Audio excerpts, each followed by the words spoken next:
Friends, welcome back to Sri kitchen. ఈరోజు dry fruits laddu ఎలా తయారు చేసుకోవాలో చూద్దాం. దీనికోసం డ్రై ఫ్రూట్స్ కాజు, బాదాం, పిస్తా, వాల్నట్ తీసుకుంటున్నాను. బెల్లం, షుగర్ లేకుండా డేట్స్ తయారు చేసుకుందాం. ఫస్ట్ అయితే నువ్వులు వేయించి పక్కన పెట్టుకుందాం.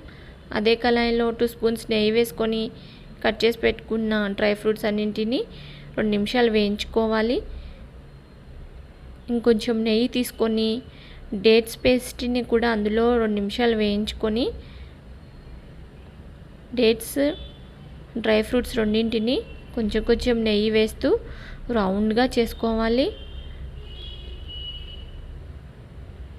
చేతికి నెయ్యి రాసుకొని కొంచెం కొంచెం తీసుకొని రౌండ్గా లడ్డూలాగా తయారు చేసుకోవాలి. వీటిని నువ్వులలో డిప్ చేసి తీసుకుంటే ఇవి ఒక టేస్ట్గా ఉంటాయి. పిల్లలకి ఇష్టం అనుకుంటే కిస్మిస్ పెట్టి కూడా